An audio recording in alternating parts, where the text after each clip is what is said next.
நாமக்கல் மாவட்டம் திருச்செங்கோடு தாலுகாவில் தேவனாங்குறிச்சி அங்க திமுக நிர்வாகி, திமுக கவுன்சிலர் இன்றைக்கு அவருக்கு சொந்தமான குடோன்ல இந்த கள்ளச்சாராயத்தை பாட்டில் அடைத்து அங்க இருக்கின்ற சந்து கடையில் விற்பனை செஞ்சிருக்கிறாங்க.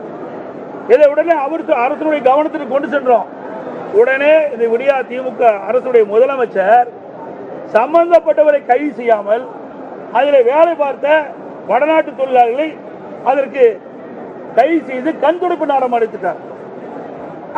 இதுக்கு பின்புலம் திமுக கட்சியை சேர்ந்த நிர்வாகிகள் தான் பின்புலமாக செயல்பட்டுக் கொண்டிருக்கின்றார்கள். இல்லாவிட்டால் இப்படிப்பட்ட மரணம் நடைபெறாத இந்த மரணம் நடைபெறுவதற்கு காரணம் விடியா திமுக முதலமைச்சருடைய நிர்வாக திறமையற்ற முதலமைச்சர் ஆண்டு கொண்டிருக்கின்றார். இதற்கு பின்புலமாக திராவிட முன்னேற்ற கழகத்தைச் சேர்ந்த நிர்வாகிகளே ஈடுபட்டிருக்கிறார் என்று தெல்ல தெளிவாக பல்வேறு சந்தர்ப்பங்களில் தெரிய வருகிறது. காரணமாக இருந்த நிர்வாக திறமையற்ற முதலமைச்சர் திரு ஸ்டாலின் அவர்கள் ராஜினாமா செய்ய வேண்டும். அதுதான் பொருத்தமா இருக்கும்.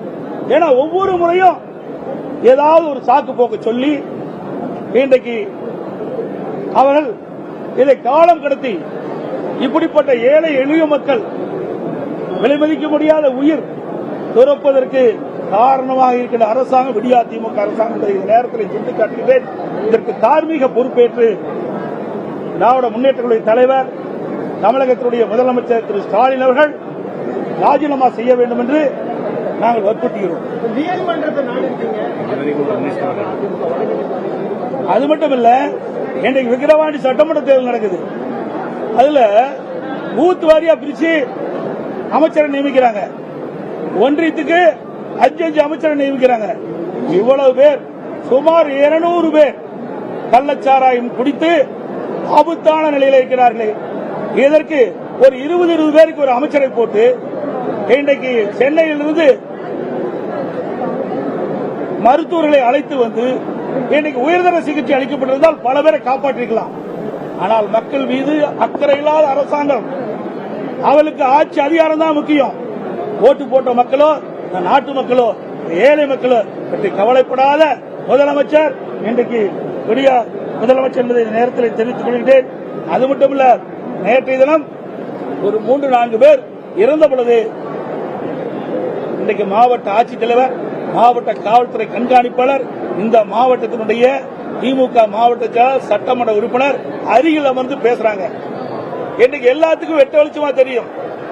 இதில் இறந்தவருடைய குடும்பத்தை சேர்ந்த ஒருவர் தொலைக்காட்சி மூலமாக பேட்டி கொடுக்கிறார். கள்ளச்சாராயம் பருகிதான் எங்கள் குடும்பத்தை சேர்ந்தவர் இறந்தார் என்று. ஆனால் மாவட்ட ஆட்சித்தலைவர் என்ன சொல்கிறார்? வயிற்று வலியால், வயிற்று போக்கால் இறந்தார் சொல்றார். இன்னொருவர் வயதான காலத்தினால இறந்தார் என்று சொல்றார். இன்னொரு உயிர் போயிருக்கின்றது, அதற்கு வலிப்பு இறந்தார் என்று சொல்றார். எவ்வளவு பச்சை பொய்யை ஒரு மாவட்ட ஆட்சித்தலைவர் சொல்கிறார். இந்த அரசுக்கு முட்டுக் கொடுக்கிறார். இப்படிப்பட்ட அதிகாரி இருக்கின்ற பொழுது இப்படிப்பட்ட ஏழை மக்களுக்கு எங்கே நீதி கிடைக்கும்? இந்த ஏழை மக்கள் எப்படி காப்பாற்றப்படுவார்கள்? ஒரு மாவட்ட நிர்வாகமே ஒரு தவறாக, ஒரு முன்னுதாரணமாக நேற்றைய தினம் அவர்கள் கொடுத்த பேட்டியிலிருந்து தெரியுது.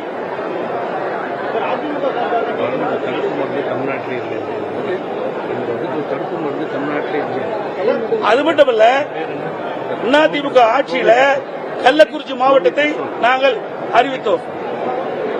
இந்த மக்களுடைய கோரிக்கையை ஏற்று, அதோடு இந்த மாவட்ட மக்கள் இருக்கின்ற முன்னாள் அமைச்சர் சகோதரர் சிவி சண்முகம், குபர்குரு அவர்கள், இன்னும் முன்னாள் சட்டமன்ற உறுப்பினர்கள், எங்களுடைய சட்டமன்ற உறுப்பினர்கள் கோரிக்கை வச்சாங்க. அவருடைய கோரிக்கை ஏற்று இங்கே ஒரு அரசு மருத்துவமனை கொண்டாந்தோம். அந்த மருத்துவமனைக்கு தேவையான மருத்துவர்களோட நியமிக்கல. நல்ல மருத்துவர்களை இங்கே நியமிக்கப்பட்டிருந்தால் இவ்வளவு பெரிய மருத்துவமனை கட்டி கொடுத்திருக்கிறோம். 400 கோடியில அதுக்கு தேவையான மருத்துவ கருவிகளை வாங்கி வைத்திருந்தால் இந்த ஏழை மக்களை காப்பாற்றிக்கலாம். அதுவும் தவற விட்டு விட்டார்கள். இந்த வியாதிக்கு முடிக்கிற விஷத்தை முடிக்கிற மருந்து தமிழ்நாட்டில் இந்த மருந்து இல்ல. அது மட்டுமல்ல, இந்த கள்ளச்சாராய அவளுக்கு குணமடை செய்ய வேண்டும் என்றால் இந்த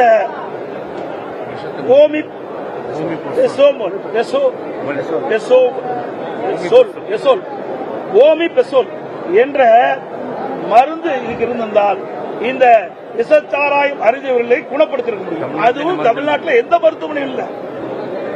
ஆக இப்படிப்பட்ட ஒரு அவல ஆட்சி தமிழகத்திலே நடைபெற்றுக் கொண்டிருக்கிறது. இதற்கெல்லாம் தார்மீக பொறுப்பேற்று இன்றைய முதலமைச்சர் திரு ஸ்டாலின் அவர்கள் ராஜினாமா செய்ய வேண்டும்.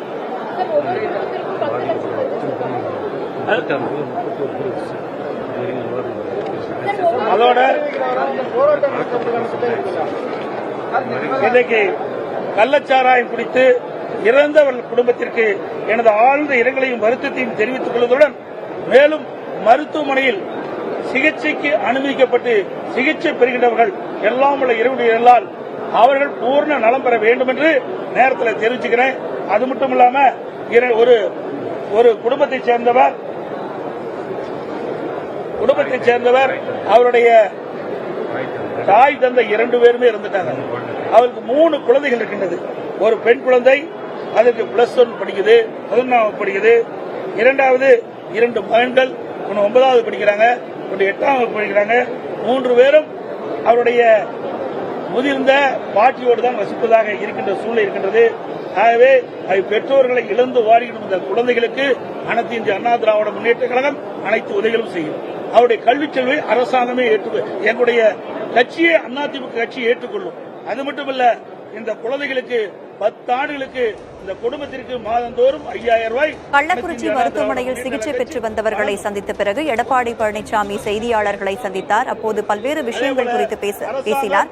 தமிழக அரசு இது தொடர்பாக, இந்த மரணம் தொடர்பாக பொறுப்பேற்று முதலமைச்சர் மு க ஸ்டாலின் பதவி விலக வேண்டும், அதிகாரிகள் காவல்துறையினர் சிறப்பாக செயல்படவில்லை என்ற குற்றச்சாட்டுகளையும் அவர் முன்வைத்திருக்கிறார். காவல்துறையினர் நடவடிக்கை எடுக்காமல் விட்டதே உயிரிழப்புக்கு காரணம் என்றும் இபிஎஸ் குற்றம் சாட்டியிருக்கிறார். கள்ளச்சாராய விற்பனைக்கு திமுக நிர்வாகிகள் பின்புலமாக செயல்பட்டதாக பல்வேறு குற்றச்சாட்டுகளை அவர் முன்வைத்து செய்தியாளர்கள் சந்திப்பின் போது பேசி